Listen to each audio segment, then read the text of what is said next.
할렐루야. 오늘도 수요기도에 참여한 여러분 환영하며 축복합니다. 오늘도 말씀으로 기도의 제목을 찾아 간절한 마음으로 말씀을 붙잡고 부르짖어 기도할 때 응답하시는 기도의 능력을 체험하는 시간이 되기를 주님의 이름으로 축원합니다. 그래서 오늘은 열왕기상 13장 1절에서 6절까지 말씀입니다. 하나님의 말씀을 경청하시기 바랍니다. 보라, 그때에 하나님의 사람이 여호와의 말씀으로 말미암아 유다에서부터 베델에 이르니 마침 여로보암이 제단 곁에 서서 분향하는지라. 하나님의 사람이 제단을 향하여 여호와의 말씀으로 외쳐 이르되, 제단아 제단아, 여호와께서 이와 같이 말씀하시기를 다윗의 집에 요시아라 이름하는 아들을 낳으리니 그가 내 위에 분향하는 산당 제사장을 내 위에서 제물로 바칠 것이요 또 사람의 뼈를 내 위에 자르리라 하셨느니라 하고, 그날에 그가 징조를 들어 이르되, 이는 여호와께서 말씀하신 징조라. 제단이 갈라지며 그 위에 있는 재가 쏟아지리라 하매, 여로보암 왕이 하나님의 사람이 베델에 있는 제단을 향하여 외쳐 말함을 들을 때에 제단에서 손을 펴며 그를 잡으라 하더라. 그를 향하여 편 손이 말라 다시 거두지 못하며 하나님의 사람이 여호와의 말씀으로 보인 징조대로 제단이 갈라지며 재가 제단에서 쏟아진지라. 왕이 하나님의 사람에게 말하여 이르되, 청하건대 너는 나를 위하여 내 하나님 여호와께 은혜를 구하여 내 손이 다시 성하게 기도하라. 하나님의 사람이 여호와께 은혜를 구하니 왕의 손이 다시 성하여 전과 같이 되니라. 아멘. 그래서 오늘도 이 말씀을 통해서 우리에게 주신 하나님의 음성을 듣게 되기를 바랍니다. 여로보암은 10지파를 이끌고 이제 새로운 나라를 건설했죠. 바로 북이스라엘입니다. 새 나라를 세우긴 했지만 국경이 있는 것도 아니고 서로 교류하지 못하도록 막아놓은 철책이 있는 것도 아니어서 사람들은 자유롭게 남과 북을 오고 갔습니다. 왜냐하면 친척도 만나야 되고 또 일도 해야 되고 무역하는 사람들은 보따리 장사도 해야 됐기 때문이죠. 그러다 보니 무엇보다 여로보암에게 가장 큰 걱정거리는 저 예루살렘 성전이었습니다. 성전은 이스라엘 전체의 영적인 중심이 아닙니까? 1년에 3차례 절기 때면 모든 성인 남자는 반드시 예루살렘 성전에 올라가서 하나님 앞에 제사를 드려야 한다. 율법에 아예 규정이 되어 있습니다. 그래서 북이스라엘을 새로 만들긴 했지만 절기 때만 되면 사람들이 가는 거예요.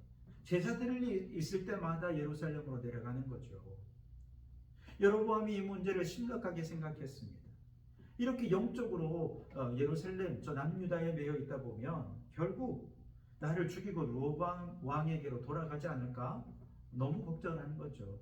그래서 여로보암은 북이스라엘 안에 베델과 단 2군데의 산당을 짓고 금송아지를 만들어서, 자, 이것이 이스라엘이 애굽에서 인도하여 내신 하나님이시다 라고 하면서 이곳에서 제사를 드리라고 말하는 거죠. 제단을 만들었으면 제사 드릴 제사장도 있어야 되겠죠.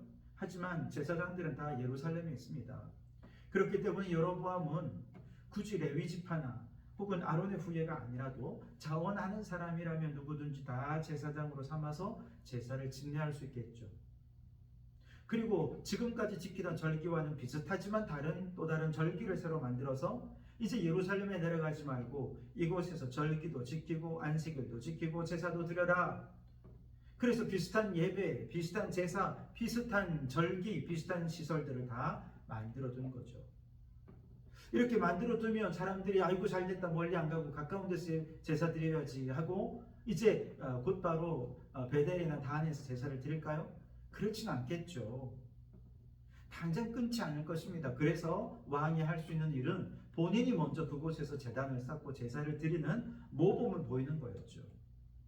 그래서 여로보암은 자신이 먼저 베델에 올라가서 그곳에서 제단을 쌓고 제사를 드리고 분향하는 의식을 치르게 된 것이죠. 그리고 이제 13장 1절로 오면 보라, 그때에 라고 말씀하십니다. 자, 이때는 언제입니까? 시간적으로 보면 여로보암이 베델에서 제사를 드리고 분향하던 그때죠. 그런데 영적으로 바라보면 하나님의 말씀이 짓밟히던 그때에 라고 생각할 수 있습니다. 여로보암이 드리는 제사는 모두 하나님의 말씀을 거역하는 것 투성이었기 때문이죠. 하나님이 명령하지 않으신 제사장, 규정에도 없는 제사, 절기, 이런 것들을 스스로 만들어서 제사를 드리고 있잖아요. 하나님의 말씀이 짓밟히고 있는 것이죠. 그런데 북이스라엘 그 누구도 이거 잘못된 것입니다, 하나님의 말씀은 이것과 다릅니다 라고 얘기하는 사람이 아무도 없는 거죠. 바로 그때입니다. 여러분, 우리는 사람이기에 죄를 범할 수 있죠. 이렇게 죄를 범할 때 누군가가 옆에서 그거 하나님 말씀에 옳지 않습니다 라고 얘기해 줄 수 있는 그런 사람이 있다면 얼마나 좋겠습니까? 누구라도 마찬가지고 어떤 공동체라도 마찬가지입니다. 하나님을 섬기는 공동체라면 더더욱 그렇습니다. 하나님의 말씀의 기준을 따라서 기준에서 벗어나 죄를 범할 때 그거 잘못됐습니다, 하나님의 법은 이것입니다 라고 말해주는 사람이 있고, 그것을 겸손히 수용할 줄 알 때 그 사회가 건강한 사회가 되는 것이죠. 지금 북이스라엘은 하나님의 말씀이 짓밟히고 있어요. 그런데 그 누구도 하나님의 말씀이라 얘기하는 자가 없습니다. 이처럼 누군가의 잘못에 대해 하나님의 말씀을 기준으로 지적해 줄 수 있는 사람을 의인이라고 말할 수 있습니다. 그런데 저 소돔과 고모라는 의인 10명이 없어서 망했죠. 예레미야 시대에 이스라엘이 망한 것도 마찬가지입니다. 하나님의 말씀대로 순종하면서 말씀대로 따라가는 그 한 사람 의인이 없었기에 결국 망하고 말았던 것입니다. 아브라함 때에도 하나님의 말씀이 들려질 때는 그 말씀을 따라서 아멘 하고 순종했지만, 그러나 말씀이 들려지지 않으니 그 마음속에 의심이 쌓여갔고, 결국 그때마다 말씀에서 멀어지던 그때에 그는 이스마엘을 낳고 인간적인 방법으로 어떤 일들을 해결하려 하다가 문제를 일으키게 되는 그런 결과를 낳게 되었죠. 여러분, 오늘 우리는 어떤 때입니까? 하나님의 말씀이 들려지는 때입니까? 그 말씀을 기준으로 선악을 분별할 수 있는 그런 때입니까? 아니면 하나님의 말씀이 멀어져 있고 말씀의 기준도 모르겠고 내 생각과 내 의지대로 살아가는 때입니까? 우리가 하나님의 말씀을 들으려면 어디로 가야 됩니까? 예배의 자리로 나가야죠. 예배를 드리며 하나님의 말씀이 선포될 때 겸손히 아멘 하고 말씀을 받는다면 그는 말씀에 순종하는 의로운 사람이 될 수 있을 겁니다. 그러나 예배도 드리지도 않고 말씀도 드리려 하지 않는다면 그는 그 말씀을 듣지 않고 자신의 뜻대로 행하는 여로보암이요 북이스라엘과 같은 영적 상황이라는 것입니다. 여러분, 2025년을 시작하며 여러분에게 이러한 결단이 있었으면 좋겠습니다. 주여, 말씀이 들려지는 곳에 가장 가까이 있게 하여 주옵소서. 날마다 말씀을 사모하고 말씀이 회복되어서 말씀의 원칙을 따라 살아가는 우리가 되게 해달라고 오늘 간절히 부르짖어 기도하는 이 밤이 될 수 있기를 바랍니다. 두 번째로, 이렇게 하나님의 말씀이 짓밟히고 있지만 말씀드린 대로 북이스라엘의 그 누구도 하나님 말씀을 말하는 사람이 없습니다. 의인이 없었어요. 그때 남유다에서 한 무명의 선지자가 북이스라엘까지 찾아와서 말씀을 전하죠. 1절을 다시 보시면, 보라, 그때에 하나님의 사람이 여호와의 말씀으로 말미암아 유다에서부터 베델에 이르니 마침 여로보암이 제단 곁에 서서 분향하는지라 그랬습니다. 한 무명의 선지자의 이름이 없어요. 그저 하나님의 사람이다 라고 얘기하고 있습니다. 그가 남유다에서 북이스라엘의 베델에 이르기까지 올라온 이유는 무엇이겠습니까? 여호와의 말씀 때문입니다. 여호와의 말씀이 그에게 들려지는 거죠. 너 북이스라엘로 올라가라. 아멘. 순종하며 베델까지 올라왔죠. 그가 명령에 순종하여 왔을 때 온 이유는 무엇입니까? 역시 하나님의 말씀, 여호와의 말씀을 선포하기 위해서였습니다. 2절에 보시면 하나님의 사람이 제단을 향하여 제단아 여호와께서 이같이 말씀하시기를 다윗의 집에 요시야라 이름하는 아들을 낳으리니 그가 내 위에 분향하는 산당 제사장을 내 위에서 제물로 바칠 것이요 또 사람의 뼈를 내 위에서 사르리라 하셨느니라 하고 그랬습니다. 핵심이 무엇입니까? 여호와께서 이같이 말씀하시기를.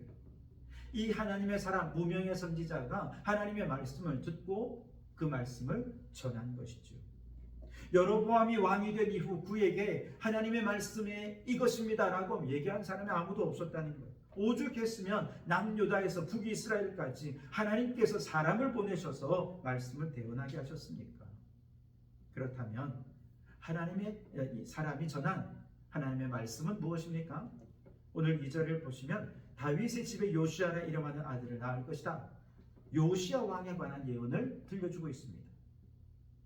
요시아 왕이 누구냐 잠깐 설명하면 이스라엘이 남과 북으로 분열된 시점, 즉 르호보암 때부터 약 300년이 지난 후에 남유다의 16번째 왕이 된 사람이 요시아 왕입니다. 그는 남북 왕조를 통틀어서 하나님의 말씀을 가장 온전하게 지키고 종교개혁을 일으켰던 왕입니다. 그래서 열왕기하 23장 25절에 그에 대한 평가가 이렇습니다. 요시아와 같이 마음을 다하며 뜻을 다하며 힘을 다하여 모세의 모든 율법을 따라 여호와께로 돌이킨 왕은 요시아 전에도 없었고 후에도 그와 같은 자가 없었더라. 대단하죠? 요시아는 전무후무하게 하나님 말씀대로 그 땅을 다스렸던 왕이었다는 것입니다. 종교개혁을 단행하면서 제일 먼저 그는 성전을 수리하던 중에 율법책을 발견하고 율법책을 읽으면서 그가 회개하기 시작합니다. 조상들의 죄를 회개하고 그리고 이제 말씀에 순종해서 말씀을 기반해서 이방 신상들을 다 철거하고 우상의 제사장들을 처단했고 예배 방식을 말씀에 따라 정화했고 유월절과 같은 절기를 다시 회복시켰습니다. 그 과정에서 앞서 무명의 선지자 하나님의 사람이 예언한 대로 여로보암 1세가 베델에 세운 제단과 산당을 헐고 무덤을 파내어 해골을 제단 위에 불태우면서 우상에 대한 철저한 심판을 단행한 왕이 요시아 왕입니다. 지금 하나님의 사람이 전하는 메시지는 바로 이거예요. 하나님 말씀에 지금 불순종하는 여로보암 1세 그를 300년 후에 하나님의 말씀에 순종하는 요시아 왕이 그를 심판하게 될 것이라는 것입니다. 하나님의 말씀에 순종하는 자가 아무리 세월을 지나도 결국에는 불순종하는 자를 심판하게 하실 거라는 것이죠. 하나님의 사람은 자신의 전한 이 메시지가 확실하다는 것을 보여주기 위해 한 가지 징조를 더 예언하죠. 3절에 그날에 그가 징조를 들어 이르되 이는 여호와께서 말씀하신 징조라 제단이 갈라지며 그 위에 있는 재가 쏟아지니라 하며 제단이 갈라지고 재가 쏟아지면 이 예언이 이루어질 것을 확실히 알아라 라고 하는 거죠. 자, 이 이야기를 들었을 때 여로보암 왕이 만약에 겸손했다면 그렇구나 하나님 말씀대로 순종하지 않아서 문제가 생기겠구나 아마 회개했을 거예요. 그랬다면 북이스라엘의 역사가 달라졌겠죠. 그런데 여로보암 왕은 듣기 싫어요. 그리고 손을 뻗어서 신하들을 향해 말합니다. 그를 잡으라 그럽니다. 그런데 놀랍게도 여로보암 왕의 편손이 즉시 말라버려요. 거두어들이지를 못해 뻣뻣하게 굳어서 말라버린 것이죠. 그리고 곧이어서 징조로 보여주신 대로 제단이 갈라지고 그 제단에서 재가 쏟아지게 됩니다. 모든 사람들이 아마 두려워했을 것입니다. 하나님의 말씀이 이루어지고 있구나. 여러분 우리의 인생의 행복은 무엇이 결정하느냐? 하나님의 말씀이 선포될 때 그 말씀을 어떤 자세로 받을 것이냐. 하나님의 말씀에 여로보암처럼 불순종하는 태도를 취하면 우리 인생은 그 오른손이 말라버린 것처럼 우리의 인생도 말라버리는 인생이 될 것입니다. 그러나 하나님의 말씀에 순종하면 하나님께서 반드시 시냇가에 심은 나무가 철을 따라 열매를 맺고 잎사귀가 마르지 않게 형통함을 더해 주실 것입니다. 왜냐하면 우리가 가진 모든 것은 하나님께로부터 나오고 우리는 그저 하나님 주신 것을 받아 누리는 것이기 때문에 그렇습니다. 만약에 하나님이 돈줄을 막으시면 우리 인생의 돈은 씨가 말라버릴 것입니다. 하나님이 건강을 막으시면 질병으로 고통당하게 되겠죠. 그러나 하나님의 말씀에 순종하는 사람은 아무리 말라 비틀어진 인생이라고 하더라도 반석을 쳐서 물이 나오게 하실 것입니다. 하늘에서 양식을 내리게 해주실 것입니다. 들어와도 복을 받고 나가도 복을 받고 떡반죽 그릇이 복을 받고 머리가 될지언정 꼬리가 되지 않게 하시고 구워줄지언정 꾸지 않게 하시고 위에만 있고 아래에 있지 않게 해 주실 것입니다. 그러니 여러분 하나님의 말씀에 우리는 어떤 태도를 보여야 되겠습니까? 순종의 태도여야 하겠습니다. 불순종하면 말라 비틀어지는 인생이 되지만 순종하는 자는 하늘의 복, 땅의 복, 이생의 복, 내생의 복이 다 열려져서 풍성한 삶을 누리게 될 줄 믿습니다. 마지막 세 번째로, 하나님의 말씀에 불순종하였던 여로보암이 그만 손이 말라 꿈쩍도 할 수 없게 되었을 때 이제서야 비로소 하나님의 사람에게 부탁합니다. 6절 중반에 보면 너는 나를 위하여 내 하나님 여호와께 은혜를 구하여 내 손이 다시 성하게 기도하라. 하나님의 사람이 여호와께 은혜를 구하니 왕의 손이 다시 성하여 전과 같이 되니라고 했습니다. 여러분, 우리 인생의 막힌 문을 열고 하나님의 은혜를 회복하는 일은 기도밖에 없습니다. 말라 비틀어진 인생, 물된 동상 같은 형통한 인생, 열매 맺는 인생이 되는 유일한 방법은 기도하는 것밖에 없습니다. 그러니 여러분, 올 한 해 기도의 사람이 되실 수 있기를 바랍니다. 우리의 죄를 발견하고 하나님 앞에 나와 간절히 부르짖어 기도할 때 하나님께서 형통의 복을 내려주실 줄 믿습니다. 내가 기도하기 힘듭니까? 그렇다면 옆 사람들에게 기도를 부탁하십시오. 기도를 중보 기도를 좀 부탁하셔서 그들로 말미암아 우리의 삶에 하나님의 축복이 흘러 들어올 수 있도록 하시기 바랍니다. 여로보암 왕이 이 무명의 선지자에게 기도를 부탁했던 것처럼 우리도 함께 기도할 때 의인의 간구는 역사하는 힘이 클 줄 믿습니다. 올 한 해도 우리의 죄는 회개하고 우리의 말라 비틀어진 인생의 문제를 놓고 간절히 기도할 때 하늘로부터 내려주시는 놀라운 은혜와 축복이 풍성해지는 역사가 나타나길 바랍니다.